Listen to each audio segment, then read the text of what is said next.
जे स्वतःच्या पायावर चालू शकत नाही, पण त्यांनी लाखो निराश लोकांना जीवनात धावायला शिकवलं. सरांचं गाव राहुरी असून हे केवळ नामवंत शिवशाहीरच नाही, ते एक उत्तम कीर्तनकार, एक प्रेरक व्यक्ता म्हणून ओळखले जातात.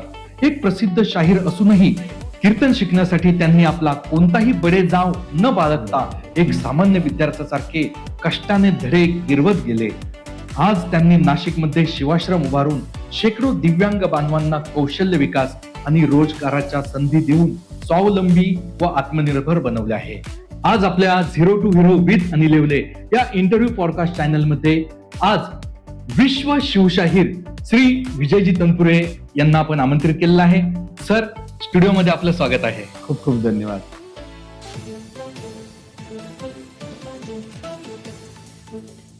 हिंदू हृदय सम्राट स्वर्गीय बाळासाहेब ठाकरे यांच्या बरोबर आपल्या 49 मीटिंग झाल्या, पण शेवटची जी मीटिंग झाली तेव्हा स्वतः बाळासाहेबांनी आपल्याला बोलवून घेतलं होतं. ती 49वी मीटिंग नेमकं काय होती आणि ते आपल्याशी नेमकं त्यांनी कोणता संवाद साधला? संवाद तर बरेच त्यांनी सांगितले, परंतु आमच्या गणेश गारगोटेने त्याचा व्हिडिओ केलेला. गणेश गारगोटे म्हणजे फिल्म इंडस्ट्रीमध्ये मोठे PRO आहेत. तर त्याच्यामध्ये बाळासाहेब बोलले की तुम्ही शिवशाहीरच राहा, राजकारणात जाऊ नका. जरी तुमचं आडनाव पॉलिटिकल असेल तरी जाऊ नका, कारण तो तुमचा धंदा नाही, पेशा नाही, तो राजकारण्यांचा आहे. तुम्ही शिवशाहीरच राहा. आणि आणखी एक वाक्य असं बोलले की छत्रपती शिवाजी राजांच्या काळात जी डफावर थाप पडायची, त्यानं एक समुदाय असा जागा व्हायचा, तेच काम करा. आणि खरं तेव्हापासून तेच काम धरलं आणि मग यशाचा नवा मंत्र शिवतंत्र लोकांना सांगायला लागला. शारीरिक अपंगत्व असून 3 वेळा मृत्यूची आपण झुंज दिलेली आहे, तरी सुद्धा नेहमी चेहऱ्यावर हसू, प्रत्येकाशी बोलताना नम्रता आणि ही जगण्याची उमेद आपल्याकडून नेमकं येते कुठून? याला 3 कारण आहेत. पहिलं तर अनेक लोकांना चेहऱ्यावरचं हसू दिसतं, पण त्या हसण्याच्या मागचा वेदना किंवा तो संघर्ष अनेकांना माहीत नसतो. तर याला 3 कारण आहेत. पहिलं आहे शिवछत्रपतींचे विचार, दुसरं आहे आई वडिलांचे संस्कार, आणि माझे गुरु शिवशाहीर बाबासाहेब देशमुख यांनी दिलेली ती प्रेरणा किंवा पाठीवरचा थाप, याच्यावर मी आनंदाने जगतो. आजच्या तरुणांना जर छत्रपती शिवाजी महाराज समजावून सांगायचे असेल तर एका ओळीमध्ये आपण कसं सांगू शकतो? छत्रपती शिवाजी महाराज म्हणजे कोणत्याही संकटातून बाहेर काढण्याची एक अद्भुत शक्ती आहे. म्हणजे शिवचरित्र तुमची संकट दूर करणार नाही, मात्र त्या संकटाशी कसं लढावं याचं बळ देतं. छत्रपतींबद्दल सांगण्यासारख्या खूप गोष्टी आहेत, पण तरीही आजच्या तरुणांनी छत्रपतींकडून काय नाही घेतलं जे घ्यायला पाहिजे होतं? तेच नाही घेतलं. पण अनेकदा मी त्याच्यावर पोवाडा केला. मी तेव्हापासून खरं तर माझं ध्येय ते आहे की यशाचा नवा मंत्र शिवतंत्र छत्रपतींच्या चरित्रातून आत्ताच्या जनरेशननं सक्सेस कसा मिळवावं. म्हणून या जनरेशनला ही इंटरनेटची टेक्नॉलॉजीची लँग्वेज कळते, म्हणून मी त्या लँग्वेजमधून त्यांच्याशी बोलतो. आणि तर आमच्या पिढीतले एकही लोक याच्यामध्ये नाही आहे. आता बोलता बोलता माझं 54 वय चालू आहे, पण मी तरुणामध्ये त्यांच्यासारखा होऊन राहतो. आणि मग शिवाजी राजांचं जे आहे की त्यांचं सूक्ष्म नियोजन, प्रत्येक गोष्टीचं मायक्रो प्लॅनिंग. आपल्याला एकच माहिती आहे की शिवाजी राजांनी शाहिस्तेखानावर हल्ला केला आणि राजे आणि मावळे 3 तासात सक्सेस झाले, एवढाच इतिहास माहिती. त्या हल्ल्याच्या अगोदर महाराजांनी त्या राजगडावरती त्या लाल महालाचा सेट उभा केला होता. राजे आणि मावळे 3 वर्ष रंगीत तालीम करत होते की कुणी कुठून जायचं, कुणी कुठून यायचं, कुणी कुणाला मारायचं, कुणी कोणते कपडे घालायचे, घोडे पहिल्याच्या शिंगाला मशाली कोणी बांधायच्या, खिडकीचे कुसव कोणी सोडायचे, नगारे कोणी वाजवायचे, या प्रत्येक गोष्टीचं मायक्रो प्लॅनिंग झालं. म्हणजे 90% प्लॅनिंग, 10% ऍक्शन, देन रिझल्ट. आपला आजपर्यंतचा जो संघर्ष आहे त्यामध्ये आज जी आपण अचिव्हमेंट केली विश्व शिवशाहीर, तर बालपणीचा असा कोणता प्रसंग होता ज्यातून आपण आज घडला? नाही, हे मला जे संस्कार आमच्या वडिलांमुळे मिळाले. माझे वडील मिलिटरीतले होते, शिस्त त्यांच्या रक्तात भिनलेली होती. ते आंघोळ करून आले की अगरबत्ती लावायचे आणि प्रत्येक फोटोला अशी अगरबत्ती ओवाळायची. पण तेव्हा ओम जय जगदीश हरे ही आरती म्हणायची, पण तालासुरात. मग ते संस्कार माझ्यावर घडले आणि मग ते मला शिकवत गेले. कारण त्यांनी मला हे पाटीवर असताना याच राहुरी कारखान्यावर होतो राहायला आम्ही, चटई चाळीमध्ये जिथे आता पेपर मिल आहे तिथे होतो राहायला. आणि 2 वर्षाचा असताना मला पोलिओ झाला. पण माझे वडील ड्युटीवर जाताना मला 1 ते 5 अंक लिहून द्यायचे आणि मग ते मी गिरवायचो आणि बरोबर त्याच्यातून मला अ ब क ड ABCD रनिंग कॅपिटल लिपी हे सगळं किंवा शब्द जोडायचं हे सुद्धा 2.5 वर्षात शिकलो मी. 2.5 वेळा की भारत माझा देश आहे म्हणजे BHARATEMA असं हे करायचं आणि मग त्याच्यातून गायनाची सुरुवात झाली. आपल्या खरतर प्रवासामध्ये जास्त वेदना आपल्या अपंगत्वामुळे आल्या की समाजामुळे आपल्याला जाणवल्या? नाही, समाजाला दोष देणारच नाही मी, कारण अपंगत्वामुळेच आलं. कारण आई मला कडेवर न्यायची, लहान मोठा भाऊ होता विठ्ठल तेव्हा तो पण न्यायचा माझं दप्तर वगैरे. समाजाने मला उलट, कारण तेव्हा मी जेव्हा मला काहीतरी करायचं होतं तर समाजाने कधी माझ्यावर ताशेरे ओढले नाही का तुला जमणार नाही वगैरे वगैरे. पण मी घडत गेलो त्याच्यातून. पण तेव्हा मला म्हणजे तुमच्यासमोर जरी आता मी यशस्वी दिसत असेल तरी मला घडवणारे किमान 128 लोक आहेत राहुरीतले बाहेरचे, एकालाही मी विसरलेलो नाही, त्यांच्या ऋणातच मी राहीन. त्याच्यामुळं समाजाने आपल्यावर काहीतरी केलं तर आपल्याला म्हणजे टाळ्या पडणं माणसाला हे थोड्या वेळापुरतं सुखावतं. पण कुणी जर टोमणे टमणे मारले ना तर तो आपला विजय आहे, आपण मजबूत आहोत हे त्याच्यातून सिद्ध होतं. आणि तुमचंही नाव त्यात विजयच आहे. Yes yes. तुमच्यामध्ये एक शिवशाहीर लपलेला आहे, हे सर्वप्रथम कुणी ओळखलं? ते आमच्या गुरुजींनी ओळखलं. अशोक पैठणकर गुरुजी आता रिटायर झाले, पुण्याला असतात ते. मी कोपऱ्यात बसायचो, 3री-4थीला होतो तेव्हा, आणि मग गुणगुणायचो पोवाडा. आणि मग त्यांनी मला समोर आणलं आणि 15 ऑगस्ट 26 जानेवारी या कार्यक्रमाला मला त्यांनी पोवाडे गायला लागले. एकच यायचं मला तेवढाच, लहान बुद्धीला काय कळणार. आणि मग आमचे जितेंद्र प्रधान, सुरेश चव्हाण हे दोघेही वारले, पण त्यांनी मला स्वर ताल शिकवला आणि माझा प्रवास सुरू झाला. आपल्या आयुष्यात असा कोणता दिवस होता का की जेव्हा वाटलं आता सगळं संपलंय? खूप आहेत अशा घटना, पण तरी मी शिवचरित्रातून तरलोच त्याला की जेव्हा पहिल्यांदा मला मृत्यूच्या दाढेतून वाचलो ना, ते मला शिवसेना प्रमुखांनी वाचवलं. 2001 ची गोष्ट होती. टी सिरीजचे मालक होते गुलशन कुमार, त्यांच्याकडून एक मोठी रक्कम आणली होती आणि मुंबईला जे रेकॉर्डिंग व्हायचं त्याच्या ताकदीचे स्टुडिओ पुण्यात झाले होते. मग पैसे आणले, रेकॉर्डिंग करायचं, मास्टर कॅसेट लिहून द्यायची, पैसे आणायचे, एवढंच. पण ती रक्कम मी 1.5 दिवसात संपवली, मला कळलंही नाही. आणि मग मला नगरला ऍडमिट केलं सायकॅट्रिककडे. म्हणजे सायकॅट्रिक म्हणजे येड्याचा डॉक्टर बा. म्हणजे माझा नुसता फ्यूज नव्हता गेला, अख्खा डीपी जळाला होता. तर मग आमच्या बाळूनी, माझा लहान भाऊ वारला, तो मातोश्रीवरती फॅक्स टाकला आणि सांगितलं, साहेब तुमच्या जीवनावर पोवाडा करणारे माझे भाऊ विजय तनपुरे आजारी येताना आम्हाला पैसे द्या. त्यानंतर 2-3 तासांनी थापाचा फोन आला, दवाखान्यात लक्ष राहू द्या म्हणे. आणि मग 4-5 तासांनी अनिल भैया राठोड, तेव्हाचे आमदार, की त्यांच्या सायकलीवर बसलेलं मी, ते तिकडे पुणे जिल्ह्यात होते पण तिथून मागे आले, माझ्या वडिलांकडे पैसे दिले, आमच्या बाळूला पुन्हा 20 रुपये दिले आणि सांगितलं साहेबांना कळवा, मदत मिळाली. म्हणून मी, नाही तर मी आता राहुरीत असा करून येडा होऊन मरूनही गेलो असतो मी. म्हणून हे पुनर्जन्म आहे ना तो दुसऱ्याच्यासाठी, म्हणून मी घेणे देणे तर 24 तास आनंदी राहतो. आपला हा जो पहाडी आवाज आहे, या माध्यमातून आपले पोवाडे फक्त राज्यभर नाही तर देशभर प्रसिद्ध झाले. तर कॅसेट निर्मितीपर्यंतचा प्रवास नेमका कसा होता आणि किती अडचणी आल्या? बापरे, खूप अडचणी. म्हणजे मलाही वाटायचं ना माझे कॅसेट निघाव्या. मग मी शाहीर साबळेंना म्हटलं होतं की माझे कॅसेट निघतील, बाबा याच्यासाठी चपला झिजवाव्या लागते. मग कशात झिजवायच्या चपला? तर माझे वडील राहुरी कारखान्यात कामाला होते, पब्लिक स्कूलला होते, 90 रुपये महिना पगार होता त्यांना. मग ते त्यांना कोणी फसवायचं, बोलायला पोराला 31 दिवसात घोड्यावानी चालायला लावीन, असं करीन तसं करीन. आणि मग म्हणलं तुम्ही हे मला काही 10-20 रुपये, पण त्या काळचे 10-20 रुपये हे जे खर्च करतं ते मला द्या, मी मुंबईला जाईन काहीतरी करेन. आणि तरी बी त्यांनी दिलेले 10-20 रुपये घेऊन नगरला जायचो. नगरला अनिल भैया राठोडची वडापावची गाडी होती चितळे रोडला. तेव्हा काहीच नव्हतं, मी 1986 सालचं सांगतोय तुम्हाला. आणि मग तिथून ते 10-20 रुपये ते द्यायचे, वडापाव खायचो, तिथून चितळे रोड ते नगरचं रेल्वे स्टेशन पायी जायचो. आणि मग अपंगाचा पास काढून 28 रुपयाचं विदाऊट रिझर्वेशन कन्सेशन तिकीट काढायचं मुंबईचं, आणि त्या बाथरूमच्या आजलाच बसायचो. उगे बापूसाहेब तनपुरेंचं आमदार निवास होतं मला राहायला, नाही तर अनेक वेळा मला फुटपाथही घडलेलंच आहे. आणि मग तिथून निघायचो मी. 1.5 रुपये तिकीट होतं चर्चगेट पासून तर सांताक्रूज पर्यंत. ₹1.5 तिकीट काढायला कधी कधी ₹1.5 बी नव्हतं माझ्याकडे. आणि मग त्या आत्ताच्या बोगीत अपंगाला तेव्हा नव्हत्या त्या. मग सांताक्रूज स्टेशनवर आल्यावर कित्येकदा पडायचो मी. पण सांताक्रूज स्टेशन लोक कधी कधी तुडून जायचे मला. 2 कुबड्या झोपायचो, खाली उतरून यायचो. हा जे चालायचो सांताक्रूज स्टेशन ते जुहूचं हरे कृष्ण हरे राम मंदिर हे 17 किलोमीटरचं अंतर आहे. अशी 12 वर्षे केलेत मी.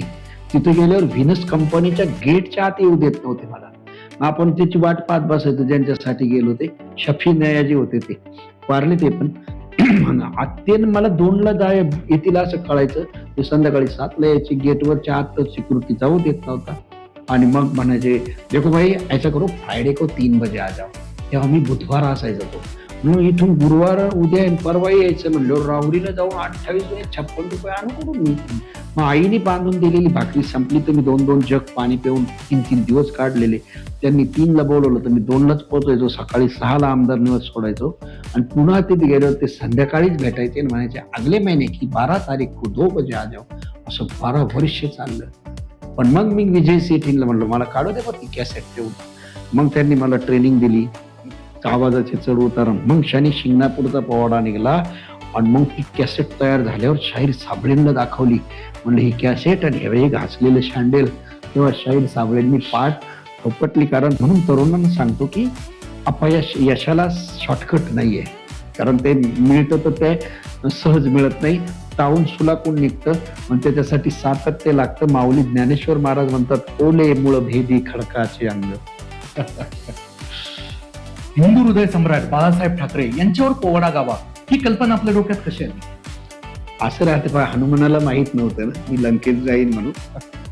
त्याला सांगितलं जामवंतांनी की तू उडून जाऊ शकतो. ही आपल्या ताकद ही आपल्याला माहितच नसते. राहुरीतले एक पत्रकार होते भाऊसाहेब येवले. आता सध्या त्यांचं बॅड पॅच चालू आहे पण आहे ते आहे. तर ते म्हणे बाळा असा एक पोवाडा काढायचा का एका रात्रीत नाव होईल. म्हणलं कोणाचं काढायचं बाबा? त्यांनी बाळासाहेब ठाकरे म्हणलं आता कसं भेटू त्यांना. मग कोल्हारला शिवकुमार जंगम आहेत. ते शाखा त्यांचं उद्घाटन होतं. नगरचे तेव्हाचे जिल्हा संपर्क नेते होते विलास भानुशाली. त्यांची सभा होती. तिथून त्यांनी ते दादू लोखंडेला राहुरीला पाठवलं. मग सुरेश चव्हाण मी मोठा भाऊ गेलो. 1-1 रुपये तिकीट होतं राहुरी ते कोल्हार. तिथे गेलं ते त्यांना बी रेल्वेने आलेले होते. कोणतरी जीप आणून घेतली त्यांना आणि सभा चालू व्हायची. तर शिवकुमार जंगम म्हणे आधी पवाडा मग सभा. त्याने अजिबात पवाडा बेवाडा काही नाही डायरेक्ट सभा. शिवकुमार जंगम म्हणे नाही पवाडा नाही तर सभा नाही. मग भानुशाली साहेब म्हणे बरोबर गाऊ द्या. आवडलं त्यांना पवाडा. मग ते जाताना म्हणे मुंबईला ये म्हणे बाळासाहेब ठाकरेंना भेटितो. बापरे याला म्हणतात लो अट्रॅक्शन. आणि मग गेलो. पहिला जुना मातोश्री होतं. ही पहिली भेट माझी. 2 मिनिटाचा वेळ मिळाला होता मला. त्यांचे पीए होते चंद्रमणी बापेरकर. आणि मग मला काय तुझं म्हणलं मला साहेब तुमचा जन्माचा पोवाडा करायचा आहे. ते नाही बाळासाहेब ठाकरे दुकान करून टाकले. तुम्ही भगवे पट्ट्या काढित आहे, भगवे टोप्या काढित आहे, भगवे चष्मे काढित आहे. आता तू भगवी कॅसेट काढ. म्हणलं नाही साहेब तुमचा पोवाडा केलं तर माझं काहीतरी जन्मच सार्थक होईल. ते पीएचं चाललंच चला असं. कारण 2 मिनिटं झाले. जेव्हा ते मी मला म्हणे पोवाडा गाऊन दाखव. पीए गप झाले लगेच. त्यानंतर ते चंद्रमणी मित्रच झाले बाय. मग बसलो गायला लागलो शनी शिंगणापूरचा पोवाडा. ते खुर्ची वाजवत होते. आवडलं त्यांना. मग आता जशी तुम्ही आता माझी मुलाखत घेत तशी मी त्यांची घेतली. काय कारण पोवाडा करायचं म्हणल्यावर माहिती पाहिजे ना. आणि मग 3 तास बसलो. कुणाबरोबर? बाळासाहेबाबरोबर. प्रत्यक्ष 93 साल. आणि मग म्हटलं ते कसं काय करावं. तर मला आपलं रमेश चौधरी राहुरी त्यांनी पिक्चरही काढला होता. मला रमेशला नेलं मी बरोबर. त्यांनी सही घ्या. एका डायरीवर सही घेतलेली त्यांची. तेव्हा एक फोटो कॅमेरे हे काही नव्हतं होते पण मला नाही काढल्या त्या. तर ही अशी झाली. मग पहिली कॅसेट झाली. आणि मग तेव्हा नेटकच झी स्टार स्पोर्ट आलं होतं. हे बाकीचे चॅनल नव्हते. मग व्हिनसनी माझी मुलाखत घेतली. ती 650 पेपरला आली महाराष्ट्रातल्या सगळ्या पेपरला. सह्याद्रीवर वगैरे आलं ते. आणि मग मला महेश कोठारे म्हणे टिळक ब्रिजला लय मोठं होल्डिंग लागलं म्हणजे तुमचं. अशी 14 लावली होती त्यांनी. त्याच्यातला म्हणजे माझा फोटो इतका असेल एवढा. मी रात्रीच्या 12 वाजता मुंबईच्या आमदार निवास मधून दादरचा टिळक ब्रिजचा पाहायला गेलो तो बोर्ड. मग तेव्हा लोकांना वाटतं एका रात्रीत विजय तनपुरीचं नाव झालं. नाही, हे सातत्य ठेवलं. आणि म्हणून संसार असो किंवा परमार्थ याच्यामध्ये दोन गोष्टीला खूप महत्व आहे की कोणती गोष्ट जर करायची असेल तर ती नियमाने करा आणि त्याचा रिझल्ट मिळण्यासाठी संयम ठेवा. आणि नियम आणि संयम याच्यातलं जर पहिलं शब्द काढलं तर फक्त यमच खाली राहतो. आमच्या शिर्डीच्या साईबाबांनी तेच सांगितलं ना, श्रद्धा आहे ना, सबुरी मात्र ठेवा. बाळासाहेबांसमोर बसल्यानंतर जेव्हा आपण पोवाडा सादर करत होता तेव्हा मनामध्ये नेमकं काय चाललेलं होतं? असं वाटलं की ज्या माणसाला सगळं महाराष्ट्र ओळखतोय आणि त्या माणसाबरोबर, एवढ्या मोठ्या माणसाबरोबर आपली भेट होती, पण धडधड व्हायचंच ते. पण मला ती मजा आली. कारण त्यांचा जे स्वभाव होता की मोठी माणसाची गंमत आहे पहा. मोठी माणसं समोरच्या माणसाला तू लहान आहे हे जाणूनच देत नाही. ही लय तिथे ऑब्झर्व झालं मी. म्हणून ते आपण दुसऱ्याला इज्जत दिली का आपल्याला ती मिळते, कंपाऊंडिंगने मिळते ती. मग त्याच्यामुळे ते दडपण वगैरे नाही आलं. पहिली 5 मिनिटं आलं म्हणलं. मग ती सवय बाबा, संगीत नाही, वाजवणारे नाही, कसं काय व्हायचं. म्हणलं नाही, करायचं तर हे पोवाडा झाल्याशिवाय होणारच नाही. कारण त्यांनी कोणाला पोवाडाला यायला परवानगी दिलेली पण नव्हती. आणि मग ते झालं. आणि मग कॅसेटच्या जमान्यात नाव झालं. ते अजूनपर्यंत टिकून ठेवलं आहे. मी तर आजकालच्या या युगात पोवाडे वगैरे ऐकत नाही, पण तरी आपल्या कार्यक्रमाला 10-15 हजार लोक असतात. हे काय आहे? विश्व शिवशाहीर ही पदवी कोणत्या ठिकाणी आणि किती लोकांसमोर आपल्याला बहाल झाली?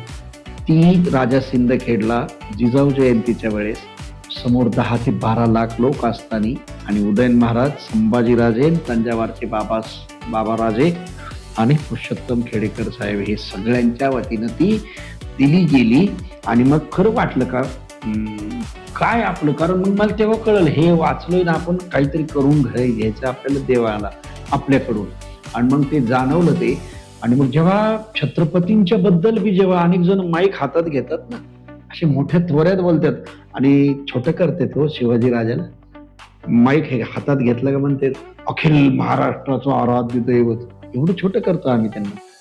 ज्या वेळेला बेंगलोरला असताना 12 वर्षाचे शिवछत्रपती असताना शहाजी राजांनी राजमुद्रा दिली होती, अष्टप्रधान मंडळ काढून दिलं होतं. तेव्हा राजमुद्रा दिली होती की प्रतिपचंद्र लेखे वर्धिष्ण विश्ववंदिता शाह सुनो शिवशेषा मुद्रा भद्राय राजते. म्हणजे कुणी वंदावं माझ्या मुलाला, नुसत्या महाराष्ट्रानं, नुसत्या नगर जिल्ह्यानं नाही, भारतानं पण नाही, पृथ्वीनं पण नाही. कारण आपल्या पृथ्वीसारख्या अनेक पृथ्वी जेव्हा एकत्र येतात तेव्हा एक तारांगण किंवा गॅलेक्सी बनते. आणि अशा अनेक गॅलेक्सी एकत्र येतात तेव्हा एक युनिव्हर्सल बनतं. आणि त्या विश्वानं माझ्या मुलाला बांधावं. आणि तोच विश्व शिवशाहीर झाला म्हणजे काहीतरी हे विधिलिखित आहे ना. म्हणून त्याप्रमाणे बस मजेशीर जगतोय. काय ऍडव्हान्स जीवन आहे ना. 3दा मृत्यू पाहिल्यामुळे अनिल माझी अवस्था अशी झालेली आहे की मेरी जीने की तमन्ना नाही, मेरी मरने की आरजू नाही. Nobody somebody. विश्व शिवशाहीर एवढं मोठं मान सन्मान प्रतिष्ठा मिळून देखील पुन्हा विद्यार्थी होऊन कीर्तन शिकण्याची काय गरज वाटली आपल्याला? माझ्या वडिलांचं एक वाक्य आहे, ते नेहमी म्हणायचे, बोलल्यानं ऐकल्यानं शहाणपण येतं आणि बोलल्यानं पश्चाताप होतो. म्हणून मी आताही वर्षातले किमान 20,000 किलोमीटर फक्त ऐकायला फिरतो. यस, कारण चांगला वक्ता होण्यासाठी चांगला श्रोता अगोदर व्हावा लागतो. आणि बघा तो योगायोग आहे. कीर्तनामध्ये मी अपघाताने आलोय. म्हणजे मुंबई दूरदर्शनवर एक कार्यक्रम चालायचा की नाचू कीर्तनाचे रंगी, आणि दर शनिवारी एका महाराजाचं कीर्तन असायचं. आता मी टीव्हीला 1987 पासून आहे. आणि मग ते म्हणे तुम्ही एखादा अभंग घेऊन करा बघ कीर्तन. म्हणजे ठीक आहे, एखादा अभंग घेऊन मी करीन मी कीर्तन. काय त्याला कपडे घालायचे, धोतर घालायचे, फेटा बांधायचं, करायचं. पण मला टीव्हीला पाहिल्यानंतर कोणी म्हणलं या आमच्याकडे सप्ताह आहे, त्याचे काही नियम असतील ना, असंच कसं जमणार. ती म्हणलं मी शिकून घेतो पहिलं. आणि मग महाराष्ट्र शासनाच्या सांस्कृतिक कार्य संचालनालयातर्फे तिथं अक्षरशः खोटं बोललो मी. आणि कारण ते वयाची अट होती, 30 पूर्ण झालेल्या नंतर त्याला ते दिलंच जात नव्हतं. तेव्हा मी 35-36चा होतो. आता काय करायचं तुम्ही नाही मी 30 आता संपणार आहे म्हणलं 25 डिसेंबरला अजून टाइम आहे. तसे तुम्ही दिसायला आजही तुमचं वय कमीच वाटतंय. काही लोक म्हणते महाराज वय वाटत नाही आहे ना. आणि मग खोटं बोलून तिथं पोहोचलो. मग तिथेही बी शासनातर्फे होतं. पण आपल्या चिंचविरेचे अशोक सावंत आता जगात नाहीये. अशोक सावंतनी माझी एकदम लहान मुलासारखी सेवा केली. कारण रात्री टाळ्याची प्रॅक्टिस करीत करीत 1:30 वाजायचा आणि पुन्हा पहाटे 4ला उठायचो गार पाण्याने आंघोळ. इतकं केलं माझं त्यांनी महिनाभर का तेव्हा मी आज कीर्तन करायला लागलो. गंजून मरण्यापेक्षा झिजून मरणं बरं, हे आपल्या आयुष्यात नेमकं कसं अवतरलं? त्याचं कारण आहे, पहिल्यांदा बाळासाहेबांनी वाचवलं, दुसऱ्यांदा कोरोनात वाचलो मी. नाही तर आमचे सुरेश चव्हाण, मी एकाच हॉस्पिटलला होतो नगरला. सुरेश चव्हाण गायक तुम्हाला माहिती, प्रसिद्ध गायक, वारले ते बी. तिसऱ्यांदा एक ती सेलिरिओ गाडी मी चालवित होतो, तिचा राहुरीच्या मार्केट यार्ड पुढे जोरात ऍक्सिडेंट झाला. पाठीमागून ओढवलं, 40% गाडी फुटली. तुम्ही स्वतः ड्रायव्हिंग करा? हो, मी स्वतः. म्हणजे मध्ये तर आता मी स्कॉर्पिओ एन सुद्धा जोरात चालवली समृद्धी हायवेला. आपले बीजी शेखर साहेब होते, मला म्हणजे महाराज एवढे जोरात का पळतात. मी लधी मी मला चेक करत होता म्हणलं. आणि मग ती 3दा वाचल्यामुळे मी म्हणलं मग तिथेही जाणवलं, मागे पुढे उभा राहा हे सांभाळीत आणि आघात निवारा. मग मी विचार केला, कोरोनामध्ये एवढे लाखो नाही करोडो मेले ना, मला वाचून काय आणलं होतं जगाचं. तरी देवानी एकदा नाही, दोनदा नाही, 3दा वाचतोय. आणि मग ते शिवाश्रम उभं करून घेतलं. सगळ्याला माहित आहे, कोणत्याही प्रकारची वर्गणी न करता 9 वर्ष पैसे मी साचवत होतो. नाहीतर तुमच्यासारखे आनंद विजय सेठी सारखे कितीतरी मित्र आहेत माझे मोठाले, की माझे तसे 24,000 मित्र आहेत. जर म्हणला तर फुलाची पाकळी द्या तर 5-5, 10-10 हजार पाठवले असते. पण हलकट तर माहीत काय फरक राहिला असता. आणि 9 वर्ष साचवले, उभे केले पैसे आणि 4,200 स्क्वेअर फुटाचं बांधून लोकार्पण केलं.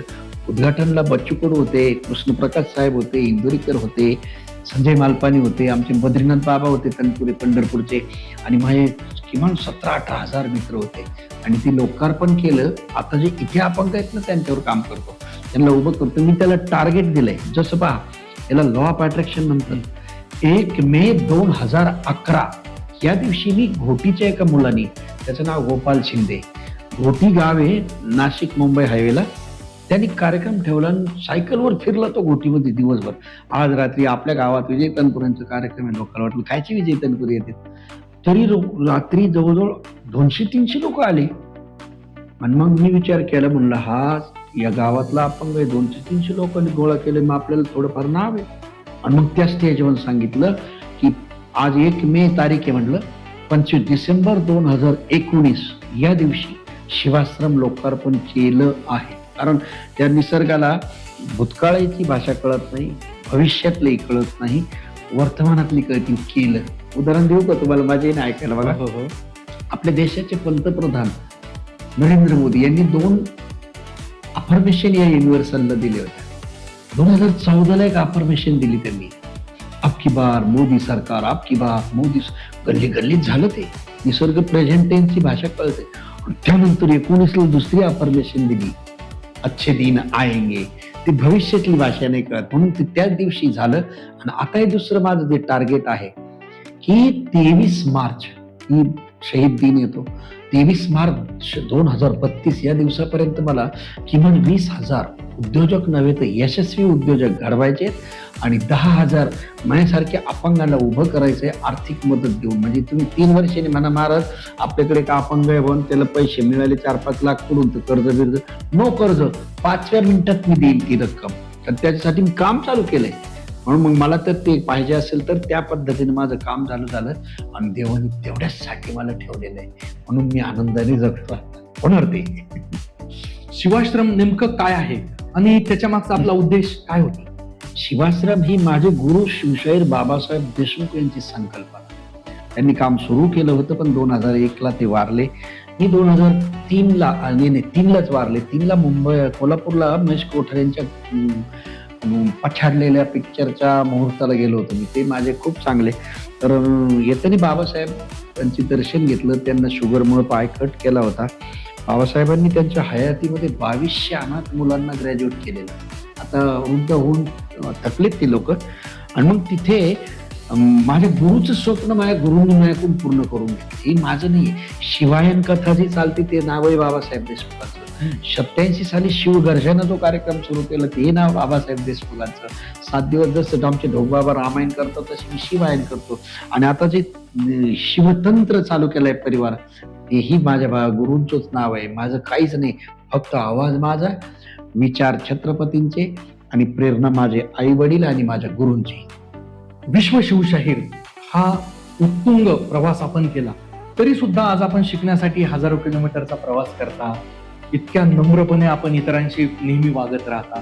तरी नम्रता, हे शिकण्याची ही जी सवय, ही आपल्यात कशी आली? काय होतं पहा, शिकत राहिलं ना, नम्र असलं ना, नम्र झाला भूता त्याने खोंडिले अनंता.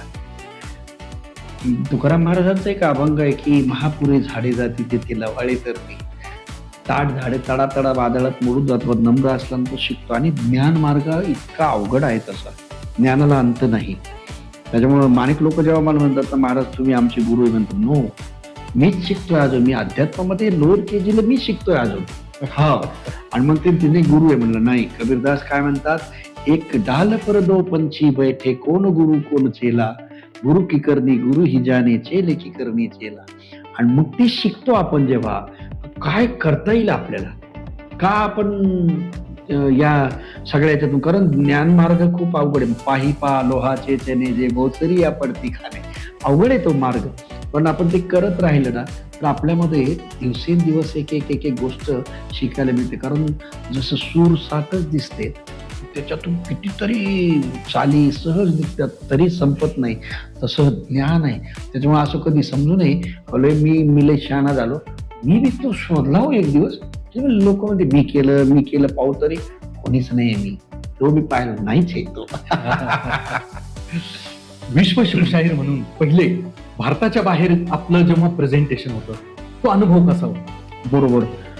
आता तिथेही अध्यात्म कोणी म्हणून ही अंधश्रद्धा आहे, पण ज्याला जे म्हणायचं ते अंधश्रद्धेला मी थारा देत नाही.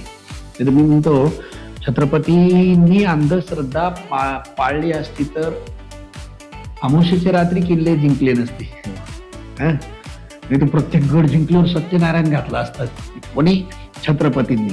मग मी ते मानत नाही. आणि मग रामगिरी महाराज आपले सरला भेटले. मला कोणीतरी सांगितलं होतं की भागवतामध्ये असा काहीतरी मंत्र आहे. पुन्हा तुम्हाला वाटतं ना अंधश्रद्धा, नाही. भागवत जर थोतांड असतं तर जगद्गुरु तुकाराम महाराजांनी लिहिलंच नसतं की गीता भागवत करीती श्रवण अखंड चिंतन विठोबाचे. मग मी थेट सरला बेटावर गेलो.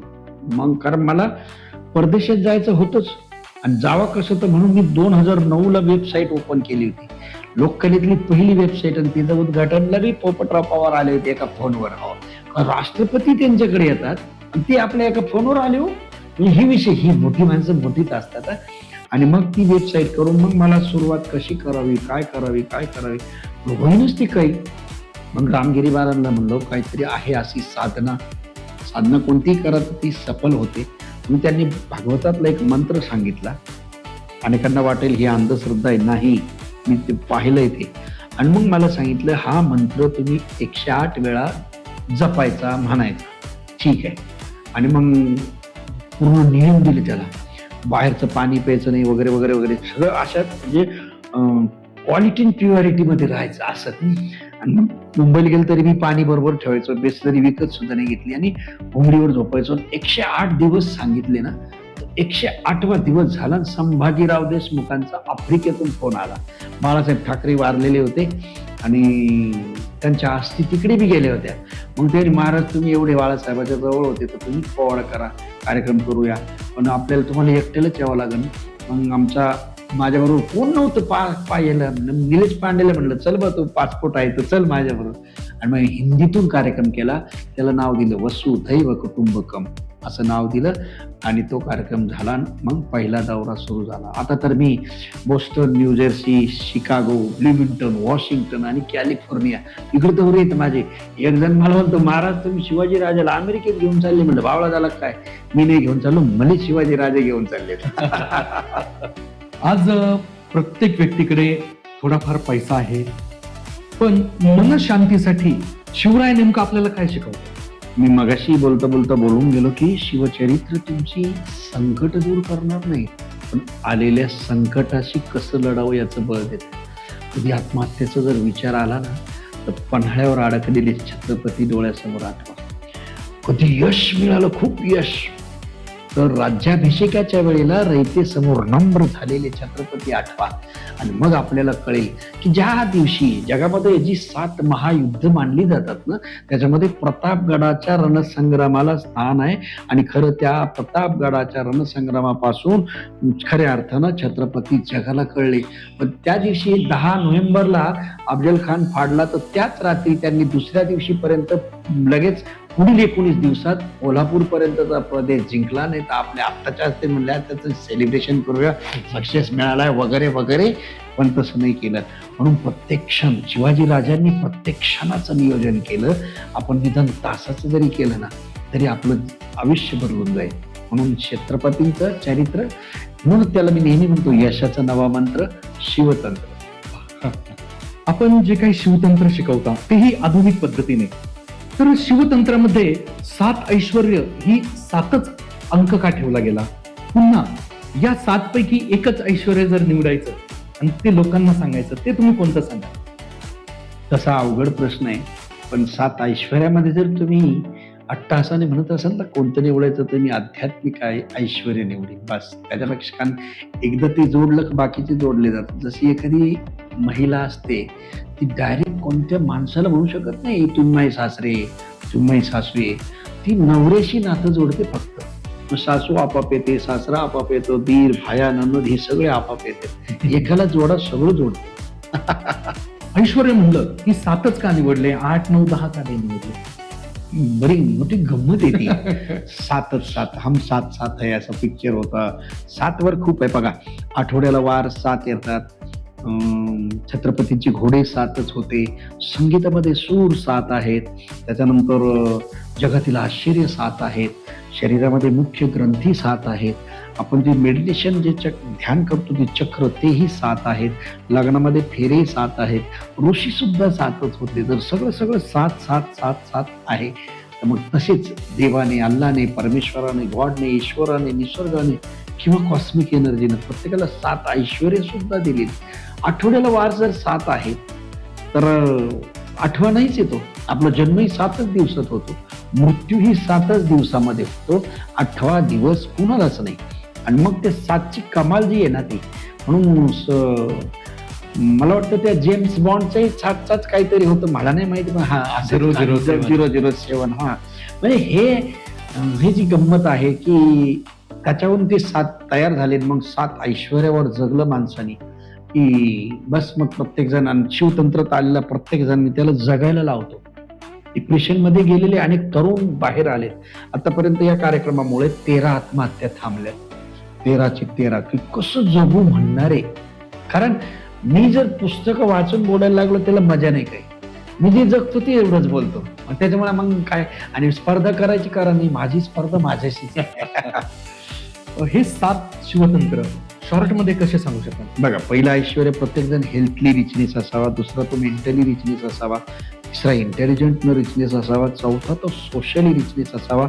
5वा तो स्पिरिच्युअली रिचनेस असावा. 6वा इमोशनली, आणि लास्ट इकॉनॉमिकली रिचनेस असावा. पण लोकच उलट होते, पहिले 6 सोडून देतात तर डायरेक्ट त्या 7व्याच्या मागे पळतात. माझं म्हणणं आहे 7वा पैसा आहे ना, तो संपत्ती. छत्रपती शिवाजी राजांनी सुद्धा, कारण स्वराज्य पैशावर नाही मिळालं, ते मावळ्याच्या रक्त आणि घामातून मिळालं. पैसा सुद्धा एक भाग होता, पण तो टूल होता. म्हणून राजाने पैशाला साधन केलं आणि यशाला साध्य केलं. आपण शिवतंत्राबद्दल एवढं काय सांगितलं, मलाही वाटतं की सर आपल्याकडून ते शिकावं. तर माझ्या बरोबर जे प्रेक्षक बघताय त्यांना जर आपल्याकडून शिवतंत्र शिकायचं असेल तर कशा पद्धतीने आम्ही आपल्याला अटॅच होऊ शकतो? खूप सोपं आहे की झूम मीटिंगवर ते मी वेबिनार घेतो, त्याच्यामध्ये सांगतात आणि लोक त्याच्यामध्ये एनरोल करतात. आणि लाईफ टाईम ते रेकॉर्ड करून ठेवलेले कोर्स आहेत. ते लाईफ टाईम त्याचा ऍक्सेस देतो खूप कमी पैशात. जर ते बी पैसे नाही घेतले त्याला अर्थ नाही राहणार, फुकटची किंमत नाही राहत. आणि मग दर आठवड्याला पुन्हा मी त्यांच्याशी बोलतो, त्यांच्या अडचणी विचारतो. मग याला मार्गच सापडत नाही तर कसा मार्ग घ्यायचा. अनेक पोरं आपल्या आई वडिलाला खरंच येड्यात काढतात. 10-20 लाख रुपये खर्च करायला लावते, एखादं दुकान काढते, ती नटी आणते, ते फुगे बिगे करून मोठं उद्घाटन करते, पण 3 महिने दुकान बंद. आणि त्याचा अभ्यास नसतं झालेला ना. म्हणून मी त्यांच्यासाठी PTFAR असा फॉर्म्युला सांगतो. P म्हणजे सबकॉन्शियस माइंडला प्रोग्राम देणे, T म्हणजे तसे थॉट तुमचे बनतात, PTF म्हणल्यावर फिलिंग तयार होते, A म्हटल्यावर तुम्ही ऍक्शन करता, कारण माऊली म्हणतात क्रियेविनं वाचाळता व्यर्थ आहे. आणि A ऍक्शन झाल्यावर R जो उरतो तो रिझल्टच उरतो. या 5 आणि पंचमहाभूताप्रमाणे चाललं ना, प्रत्येक गोष्टीतून हे घेतलं एकदा की तो जमिनीवर आला की सगळी उत्तरं, म्हणजे मी सांगतो 4 वेद, 6 शास्त्र, 18 पुराण हे प्रत्येकात आहेत. फक्त त्याच्यावर धूळ साचली, ती साफ केली ना, की मग ते सगळं बाहेर येतं. आज जर पालकांना त्यांच्या मुलांना शिवचरित्र शिकवायचंय तर ती सुरुवात कशी केली पाहिजे? वडिलांनी, पालकांनी, आईनी सांगून होणार नाहीये, कारण मुलं चोर असतात, चोर. हा, आपण केलेली कृती ते चोरतात आणि त्याची अगदी कॉपी पेस्ट करतात. आता आमचा वरुण आहे, आता मग आता 22-23 वर्षाचा झाला, पण हा 2रीला होता, 1लीला होता, तसं माझ्याबरोबर फिरतो, पण शाळा न बुडवता. आता मला सप्त्याला गेलो का मी कोणते वेळ ऐकायला जातोच, मला वेळ असतो. तिथे गेल्यावर त्या सप्त्याला काहीतरी पाकिटात मी टाकून देत असतो. एका सप्त्याला मी दिलंच नाही हटकून. हा होता लहान, हा मला म्हणतो, अरे बाबा तुम्ही त्यांना पैसे नाही दिले. म्हणलं अरे म्हणलं, जाय तुझ्या हाताने लिहून दे. आणि मग तो देऊन दे. एथ वडील जे जे करीती तया नाम धर्म ठेविती. म्हणून आई वडिलांनी शिवचरित्र वाचून दाखवून उपयोग नाही, ते जगायला लागा. त्याच्यातलं एक जरी शिवचरित्रातला एक जरी गुण पालकांनी जोपासला ना, तर त्यांचं तर कुटुंब सुधारलं. पण मग मुलं म्हणतील आपले आई बाप हे शिवचरित्रातून इतके सुधारले, तर मग मुलं आणखीन त्याच्यातले शोधायला लागतील आणि मग ती पिढी तयार होईल ना. पण नुसतंच बोलून होणार नाही, ते तू असं कर तू तसं कर, ते कृतीमध्ये त्याचा हे केलं, कृतीमध्ये आणलं, मुलं तिची आपली कृतीची कॉपी पेस्ट करणार आहे. यशाचं रहस्य यावर मी आपल्याला काही प्रश्न विचारू इच्छितो. आपण आज जे यश संपादन केलंय, तर यासाठी आपण नेमकं कोणत्या गोष्टींचा अवलंब केला, असे 3 रहस्य कोणते? छान आहे. एक तर म्हणजे आपण आज कालच्यापेक्षा किती चांगलं झालो, हे माझं पहिलं नियम. कालच्यापेक्षा किती चांगलं झालं. दुसरं, आज आपल्यामुळे दुसऱ्याच्या आयुष्यात काय परिवर्तन झालं किंवा आपल्यामुळे त्याला आनंद काय मिळाला, हे दुसरं रहस्य आहे. आणि हे शेवटपर्यंत सातत्यानं करीत राहणे हे तिसरं रहस्य आहे. याला कोणतेही कारण न देता मी करतोच, किती अडचणी आल्या तरी कोणतेही कारण न देता, आणि दिलेले शब्द पाळला ना की मग होतं. ही माझी स्वतःची कमिटमेंट आहे, फक्त ती करतो मी आणि त्याच्यामुळे सक्सेस. आपण स्टेजवर लोकांना बोलण्याचंही शिकवता. सर्वसामान्य माणसाने जर स्टेजवर येऊन बोलायचंय तर त्याची जी भीती असते, त्याने ती भीती कशी दूर करावी? त्याचा मी 6 महिन्याचा कोर्स तयार केलेला आहे की भाषण कसं करावं, पब्लिक स्पीकिंग म्हणजे कम्युनिकेशन स्किल. एखादा उद्योजक असेल त्याच्याकडे सगळे, पण आपले जे काही त्याचा बिझनेस आहे त्याचं प्रेझेंटेशन समोरच्याला देता येत नाही. नवऱ्याला बायकोशी कसं बोलावं कळत नाही, मित्राशी कसं बोलावं, कट्ट्यावर बसून खूप गप्पा मारतील जेव्हा एखादी गोष्ट सांगायची. अनेकांची प्रमोशन त्याच्यामुळे केवळ न बोलल्यामुळे थांबतात आणि उद्योगात अपयशी होतात, अशी खूप लोक आहेत.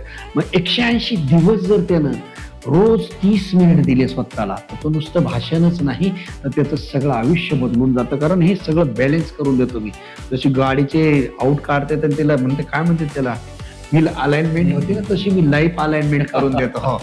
साथीचं संतुलन होतं आणि मग तो शिकायला लागतो. मग अशी बोलणारी तयार केली मी, बोलतात ती दणदण, मग तिथे मी प्रॅक्टिकल होतं. बरं, त्यांचं ही सगळं शिकले तर ते बोलतील कुठं. तर म्हणून माझं दर सोमवारी रात्री 8:30ला भाषण सराव असतो झूमवर, आणि त्याचं कोणतेही परत फी नाही. ते मी यायचं, तेच सूचक होतात, तेच अध्यक्ष, अनुमोदन, धमकं सगळं करतात. आणि मग शेवटी मी सगळ्यांच्या याच्यावर 20 मिनिटं पुन्हा बोलतो, त्यांच्यातलाच अध्यक्ष करतो. मग त्यांना वाटतं घरात आपल्याला कोणी बोलून देतो, ध्वनीत बोलायला लागले, आणि मग आता ते स्टेज गारायला लागले, पुढे लग्नात बोलायला लागले, भीती काढतो. पण ह्याच्यासाठी 180 दिवस एका दिवसात नाही होत. म्हणजे उदाहरण सांगतो, एखाद्या IPS किंवा IAS होतात अधिकारी, बरोबर, तिकडून आल्यानंतर लगे लाल दिवा नाही देत त्यांना.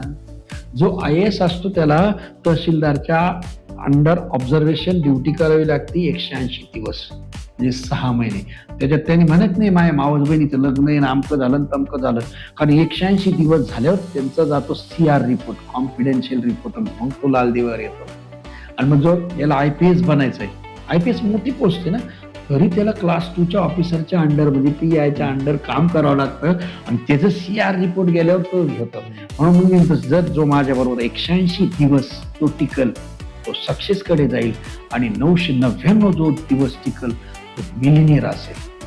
हा म्हणजे तर मला कुणी मी स्वीकारतो, मी लगेच चॅलेंज. आता मी 2029 साठी 5 आमदार करीत आहे, यातलं एक सटकलं, तुम्ही एवढं तरास आहे का म्हणलं, मग लीडर काय चेष्टा आहे काय? हा मग किती मतदार आहेत वगैरे ती नंतरची गोष्ट, आधी स्वतःवर काम चालू द्यायचं. आणि 29ला मला बरं वाटलं तर मी म्हणणार आहे आता लढव. ते एवढं सोपं नाही, ते पण अशक्य बी नाही ना.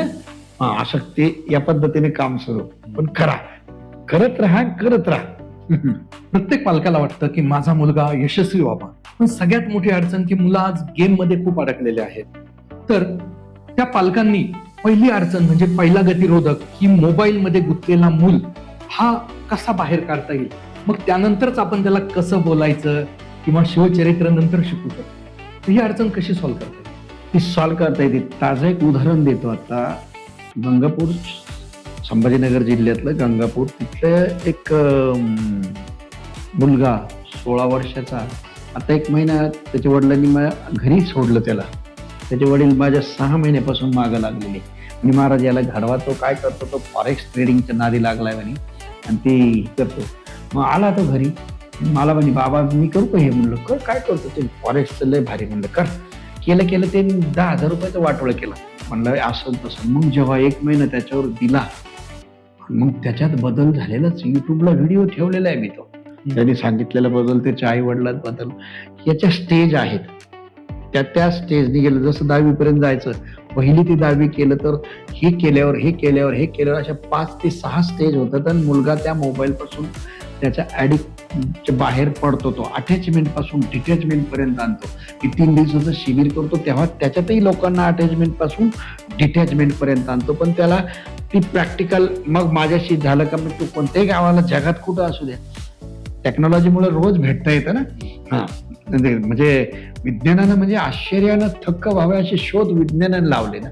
पण आपण ते बल्ब आहे समोर, होल्डर आहे तिथे, त्याच्यात मूळ घालून मरायचं का बल्बला उजेड पाडून जगायचं, हे आपल्या हातात आहे. महाराज मलाही वाटतं की माझ्या मुलांनाही सुद्धा मोबाईलच्या या व्यसनातून बाहेर काढायचं. तर हा 3 दिवसाचा कोर्स जर करायचा असेल, म्हणजे फक्त शूटिंग पुरतं मर्यादित नाही, तर वैयक्तिक मलाही त्याची नितांत गरज वाटली, तर हा 3 दिवसाचा कोर्स, त्याची फी किती असते आणि कोणता टायमिंग असतो?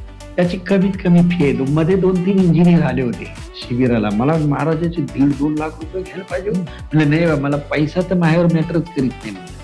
म्हणजे तर त्याला लई कमी 3 स्टार हॉटेलला ठेवतो, फक्त 21,000 रुपये घेतो. त्याच्यात जाणं वगैरे, राहणं, जेवणं सगळं तेवढं होतं त्यांचं त्याच्यात.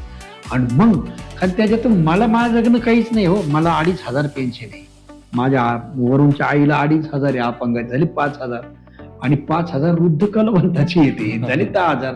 आमच्या ताऊचे लग्न झाले ना, आता आम्हाला खर्चच 5,000-5,500 येतो. उरलेले 4,500चं मी काय करू? त्याच्यामुळे मला पैसा मॅटर नाही करीत माझ्यावर, कारण मी मेलो तेव्हाच आहे. हिंसनं जगतोय ना, एक पिढी काहीतरी आपण देशानं माझ्यासाठी काय केलं यापेक्षा मी देशासाठी काय करतोय, म्हणून हे उरलेले 6 महिने आहेत ना, ते तेवढ्याचसाठी येईल तुम्हाला ते चित्र काही महिन्यानं. आणि त्या दिवशी माझं वय 60 वर्षाचं असेल, तेव्हा तुम्ही दुसरा पॉडकास्ट करताल ना, तेव्हा तो खऱ्या अर्थानं मजा असेल त्याला. बाकी बोलण्याला मजाच नाही काही, कारण माझं काम चालू आहे. आता आपण एकत्र खूप राहिलो, त्यामुळे तुम्हाला माहित आहे, म्हणून त्या गोष्टी होतात. पण जेव्हा तो दिवस उजडेल ना, 23 मार्च 2032 ही तारीख तुम्ही आजही लिहून ठेवा. अशा यशस्वी लोकांची अशी फळी दिसेल तुम्हाला. एकाच ती शर्त, असे शिवतंत्राचे लोगो घातलेले, कोणी काय यांना अहंकार नसेल. शिबिरात तेच शिकव, कोणावर जळायचं नाही, कोणाच्या निंदा करायच्या नाही, या सगळ्या गोष्टी शिकवतो. 3 दिवसात कचरा काढतो मी त्यांचा. तेव्हा 3ऱ्या दिवशी आपण मोबाईल देतो, धरा मोबाईल तुमचा, ते नका, मोबाईलची काही गरज नाही. एवढ्या छान या जाणीवेत आणतो. याच्यात उभे राहिले मुलं, तोच आनंद आहे. बस तेवढ्यासाठी मी तर म्हणतो, मला लक्षातही ठेवू नका. माझ्या विचारानं जर कोणाच्या आयुष्यात बदल झाला, त्याच्या जीवनात प्रकाश पडला, तर माझ्या जगण्याचं सार्थक आहे ते बस. तुमच्यासारखा वक्ता बनायचं असेल तर सर्वात पहिले कोणती चांगली सवय लावून घ्यावी लागेल? सगळ्यात पहिली सवय ऐकणे, दुसऱ्याचं ऐकणे. म्हणून देवाने पाहा ना, कान दोन दिलेत आपल्याला, दोन कानाने ऐकायला, आणि एकच तोंड दिलं बोलायला, म्हणजे कमी बोला. दोन कान दिले. एक जण तरी म्हणतो, महाराज कानाला इथे भोसके, हे कानाला ठेवलं म्हणजे. म्हणलं नाही, ते देवाला माहित होतं का म्हातारा झाल्यावर तुला चष्मा लागणार आहे, तो अडकायचा पुढं, त्याच्यासाठी ते दिलं. असे काही लोक असतात. पण आपण बरोबर 180 दिवसात कोणत्याही क्षेत्रात, भाषण तर खूप किरकोळ आहे, लोकात भाषण असतंच, पण ते त्याच्यावरती भीती, ती मानसिक भीती असते. जसं MBA जी मुलं शिकतात, आता शिवतंत्र परिवार 6 MBA झालेले शिकतात, पण आता 10 डॉक्टर आहेत, वकील आहेत, इंजिनियर आहेत खूप. आणि मग मी त्यांचा अक्रेसिया नावाचा जो रोग आहे, तो नाकर्तेपणाचा, तो बाहेर काढला जातो त्या 3 दिवसामध्ये, आणि त्यांना त्राटक करायला देतो. मी त्राटक की पापणी न लावता पाहणे. तुम्ही, आपण पिक्चर पाहतो ना, एक लीड कॅरेक्टर, जो लीड रोल असतो पहा, ते ऍक्टरच्या पापणे लावत नाही, फडफड करीत नाही, पण दुय्यम रोल करणारे ते असे होते बरेच वेळा. हे त्राटकमुळे त्यांची एकाग्रता वाढते, आणि मग त्यांना रोज व्हिडिओचं प्रॅक्टिस करायला लावतो, रोज 2 मिनिटं बोलायला लावतो व्हिडिओ, आणि 6 महिन्यात अशी फडफड. नाही तर तुम्ही एखादा सोमवार अटेंड करा मला झूमला, कुठून करा, आणि मग ती पहा कशी बोलते ते. कोणी म्हणतं मला 2 महिने झाले, कोणी 3 महिने झाले म्हणते. मग ती झडपड चालते की आता मी बोलणार, मग विषय मी देतो, आणि नंतर आता तर विषय असा ठेवला का तुम्हाला आवडेल तो, वर्णनच नाही ठेवलं, आणि मग त्याप्रमाणे. म्हणून हे सगळं त्याला शिवचरित्राची झालर आहे. कारण पहा ना, छत्रपतींकडे पाहिल्यानंतर एक वाक्य लक्षात येतं की अष्टावधानी राजा, म्हणजे अमेरिकेचे एक प्रसिद्ध लेखक आहेत पहा, जोसेफ डॅनियल, त्यांचं एक वाक्य आहे की तुम्ही भारतीय खरंच भाग्यवंत आहात, म्हणतात की तुमच्या देशामध्ये, तुमच्या महाराष्ट्रामध्ये छत्रपती शिवाजी राजांसारखा हे राजा जन्माला आला. म्हणजे जगाच्या बाजारामध्ये मॅनेजमेंट गुरु अशी एक संकल्पना आली आहे. माझ्या राजाच्या चरित्रातील प्रत्येक मोहीम ही मॅनेजमेंट गुरुचा बाप आहे. म्हणून जेव्हा आपण बोलतो ना, तर लक्षात काय येतं पहा, भीष्माची प्रतिज्ञा, अर्जुनाची एकाग्रता, एकलव्याची गुरुभक्ती, श्रावण बाळाची मातृभक्ती, भगीरथाचा प्रयत्न, कर्णाचं दातृत्व, इत्यादी सगळे गुण माझ्या राजाच्या चरित्रामध्ये येतात. म्हणून अष्टावधानी राजा. आणि आजकाल ते करतात ना, मल्टीटास्किंग जे होतं ना, कारण मेंदूला पुन्हा जागेवर स्विच करायला 23 मिनिटं जातात. हे लोकांना माहित नाही येते.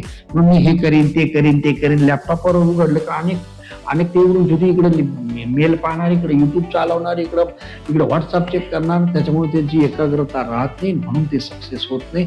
यशाचं जे राज आहे ते 3 दिवसाच्या शिबिरामध्ये होतच. आणि मग मी टार्गेट काढायला लावतो का तुला किती पैसे कमवायचे, बस तिथे नाही तर समाधान नाहीत ना. मग जिथे कमवायचे मग ते करण्यासाठी मग मायक्रो प्लॅनिंग 90 दिवसाचे गोल काढून देतो. लोक सहज म्हणतात ना 360 डिग्री चेंज करूया, पण 360 डिग्री म्हणजे काय, 90 दिवसाचे 4 स्टेज होतात. तर 365 मधून 5 दिवस देवाला दिले, तर 360 दिवस स्वतःवर काम केलं की मग. आणि मी म्हणतो 999 दिवस काम करा, 1000वा दिवस जो असेल ना त्या दिवशी मिलिनियर. तुम्ही जेव्हा एकटे असता तेव्हा स्वतः काय संवाद साधता, स्वतःशी काय बोलत असता?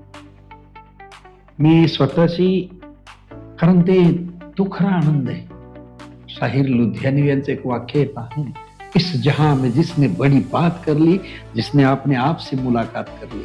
याला जोडून माऊली ज्ञानेश्वर महाराजांच्या ज्ञानेश्वरीमध्ये 9व्या अध्यायातली पहिली ओळी येते पहा, तरी अवधान ऐकले दिजे, मग सर्व सुखाची पात्र होईजे. मग मी विचार करतो माझ्याकडून काय करायचं राहून गेलं, काय करता येईल, कालच्यापेक्षा मी आज बेटर झालो का, कालच्यापेक्षा मी काही थोडं एकाएकी तर यश नाही मिळत, कालच्यापेक्षा झालो का, आपल्यामुळे दुसऱ्याच्या आयुष्यात आनंद आलाय का.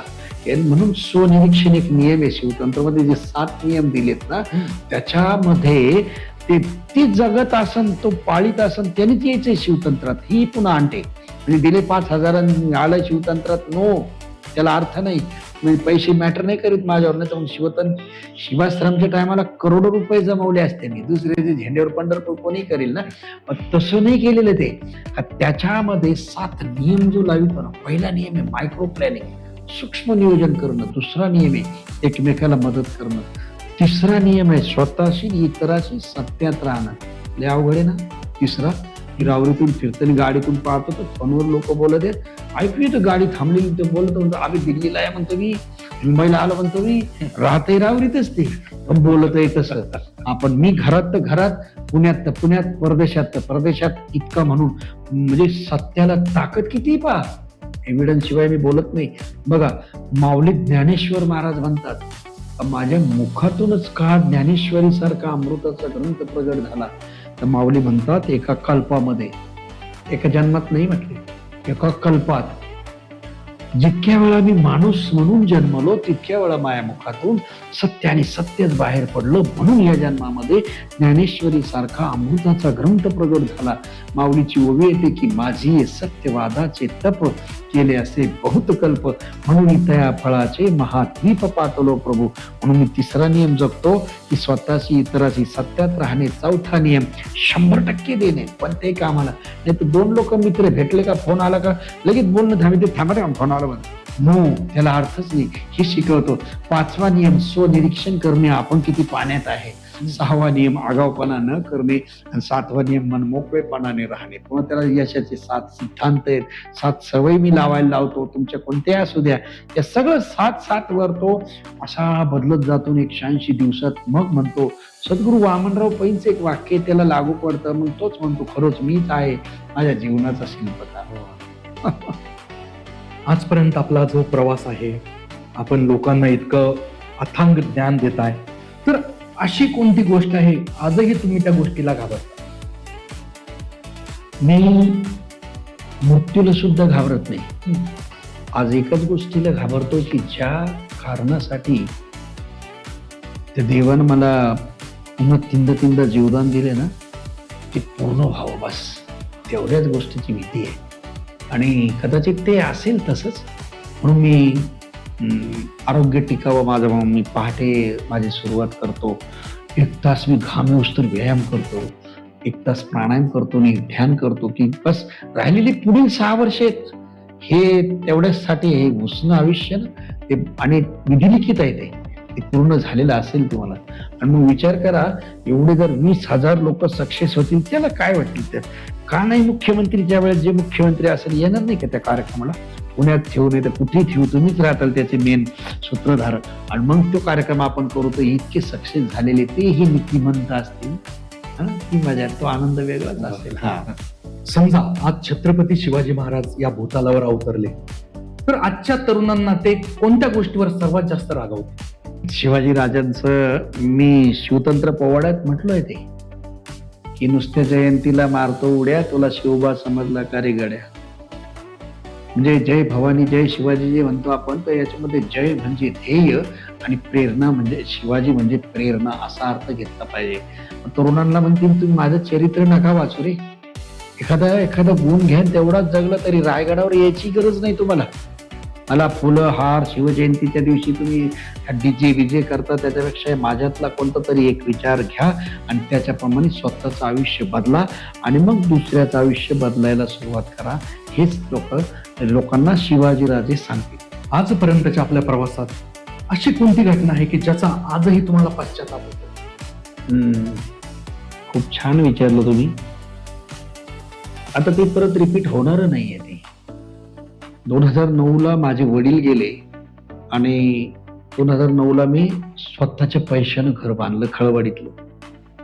आणि मी म्हणायचो की माझ्या वडिलांना तिथं सिंगल बेड ठेवणार आहे मी, लोक भेटायला आलेले भेटतील. जसे बापूसाहेब आणि बाबूराव दादा होते, बाबूराव थकलेले, बापूसाहेब आमदार होते, सगळे भेटायचे त्यांचे देखत. पण ते स्लॅब पडत असतानाच वडील गेले. त्याच गोष्टीचा पश्चाताप येतो का ते आधी का नाही बांधलं. बस म्हणून प्रत्येकात आई वडील पाहतो मी. आई वडील आहेत तरच आपलं जीवन आहे. म्हणून मी सांगतो, आई वडिलाला शेवटपर्यंत जपा. जो जन्मदात्या आई वडिलाचं सन्मान करतो ना जग, त्यालाच सन्मान देतो. म्हणून पहा, पंढरपुरामध्ये देव का आला? पुंडलिक हा मुचकुंद राजा होता मागच्या जन्मातून, त्याला वचन दिलं देवाने म्हणून आले. आणि त्यावेळेला हा पुंडलिक आई वडिलांची सेवा करत होता आणि साक्षात ब्रह्म उभं राहिलं तरी त्याच्याकडे वेळ नव्हता. पुंडलिक म्हणे देवा मला वेळ नाही. इकडे तिकडे पाहिलं, पाहुणं आलं तर आपण बसायला देतो ना, एक वीट पाहिली आणि ती वीट पांडुरंगाकडे भिरकावली आणि सांगितलं याच्यावर उभे राहा, आई वडिलाची सेवा झाल्यावर येतो. गेली 28 युग त्याच विटेवरती उभा आहे. आणि म्हणून देवाच्याही अगोदर आपण पुंडलिकाचं नाव घेतो ना. गजर कसा करतो आपण? पुंडलिक वरदा हारी विठ्ठल श्री ज्ञानदेव तुकाराम. हेच मी शिकवतो. आज मुलं पालकांना उद्धटपणे बोलतात, रागाच्या भरात घर सोडून जातात. तर अशा मुलांना आई वडिलांची जाण व्हावी यासाठी एका ओळीमध्ये काय आपण संदेश द्याल? आजकाल आपल्याला आई वडिलाचं ऐकायला लाज वाटते, आईची ऐकायला लाज वाटते. शिवाजी राजांनी आयुष्यामध्ये 3च गोष्टींचं ऐकलं. जर तुम्हाला यशस्वी व्हायचं असेल तर फक्त जन्मदात्या आई वडिलाचा सन्मान करा. का एवढा मोठा राजा आपल्या आईच्या शब्दाच्या बाहेर नव्हता. पण आम्हाला आजकाल आईचं ऐकायला लाज वाटते की लोक दूध खोळा म्हणतील ना. पण एक सांगतो, जो आईची किंमत करतो आणि जो स्वतः आईला स्वतःला दूध खुळा समजतो ना, तोच नाद खुळं कर्तृत्व करून दाखवू शकतो. म्हणून बाकीचे आणि तरी सगळ्या मुलावर दोष देऊन उपयोग नाही. काही ठराविक आहेत ती मुलं, यालाही पुन्हा जबाबदार पालकच आहेत. त्यांनी त्या पद्धतीने ते केलं पाहिजे. आणि अडचणी आल्या तर मला विचारा, मी सांगेल ना कुठं रावरेली यायचं त्यासाठी. जर काही प्रेक्षकांच्या जीवनात अशी द्विधा मनस्थिती असेल किंवा खूपच मोठ्या संकटात ते फसलेले आहे, तर त्यांना आपल्याशी संपर्क करायचा असेल तर ते कसे करू शकतात? विजयतनपुरे.com एवढ्या वेबसाईटवर मला संपर्क होऊ शकतो. आणि सगळ्यासाठी शिवचरित्र आहे. एखादा व्यावसायिक असेल ना, त्यानं नियोजन कसं शिकावं ते छत्रपतींकडून. विद्यार्थी असेल तर त्यानं नेतृत्व कसं शिकावं ते शिवचरित्रातून. पालकांनी संस्कार शिकावेत ते शिवचरित्रातून. एवढे मोठाले ग्रंथ वाचायची गरजच नाही. शिवचरित्र तुमचं आयुष्य उद्धरून टाकेल. आणि मी तर 7 दिवस सांगतो, ते मला वेळ पुरत नाही ते सांगायला. तर आता आपण शेवटचा राऊंड आहे रॅपिड फायर. छत्रपती शिवाजी महाराज एका शब्दात जर लोकांना सांगायचे असतील तर कसे सांगाल? शिवतेज. म्हणजेच शिव म्हणजे कल्याण आणि तेज म्हणजे कल्याणाचं तेज. एका वाक्यात म्हणले म्हणून मी एकच वाक्यात. हिंदू हृदय सम्राट बाळासाहेब ठाकरे एका शब्दात कसे म्हणतात? तेच वाक्य ना, हिंदू हृदय सम्राट. एका वाक्यात तेवढंच. कारण बाळासाहेब कधी म्हणलेच नव्हते की मला सरसेनापती म्हणा. नशीब की मेहनत? मेहनत नंतर नशीब येत. आपल्या यशाचं सर्वात मोठं रहस्य? सातत्य. आजचा आपला सर्वात मोठा शत्रू कोण? आळस. प्रत्येक घरात असायला हवी अशी एक गोष्ट कोणती? छत्रपतींचं चरित्र किंवा संस्कार. आपण पुस्तकप्रेमी आहात, पण प्रत्येक तरुणाने वाचावं असं पहिलं पुस्तक कोणतं? शिवभारत. कोण लेखक आहे? कवी परमानंद. आपल्या नेवासे तालुक्यात छत्रपतींच्या बरोबर असताना त्याच्यातले काही पानं गायब झालीत. लंडनमध्ये आहे. अमेरिकेला जाताना मी लंडनला मुक्काम करणार आहे ना, तेव्हा शोधणार आहे ते. प्रेक्षकांसाठी आयुष्य बदलावणारं एक वाक्य? शिवतंत्र. यशाचा नवा मंत्र शिवतंत्र. मित्रांनो, आपल्या इंटरव्ह्यू पॉडकास्टमध्ये आज आपल्याला विश्व शिवशाहीर श्री विजयजी तनपुरे साहेब हे उपलब्ध झाले. त्यांनी आपल्याला वेळ दिला. सर, मी खरंच आपले मनापासून आभार व्यक्त करतोय. तुम्ही आमच्या स्टुडिओमध्ये आलात, आमच्या सर्व प्रेक्षकांशी मनमोकळ्या गप्पा मारल्यात आणि पुन्हा आपल्याला आमंत्रित करू, त्यामुळे हक्काने आपण यावं अशी विनंती आहे. पण मी त्याहीपेक्षा मी तुम्हाला धन्यवाद देईल की हे सगळं या तुमच्या पॉडकास्टच्या माध्यमातून तरुणांपर्यंत जाईल. दिशाहीन झालेले तरुण याच्यातून शिकतील आणि म्हणून त्याबद्दल मी तुम्हाला धन्यवाद देतो. मित्रांनो, आजचा पॉडकास्ट जर आवडला तर नक्कीच चॅनलला सबस्क्राईब करा आणि जास्तीत जास्त मित्रांना हा व्हिडिओ शेअर करा. कमेंट करायचं अजिबात विसरू नका, कारण तुमच्या कमेंट मधून सुद्धा आम्हाला नवीन काहीतरी शिकायला मिळतं.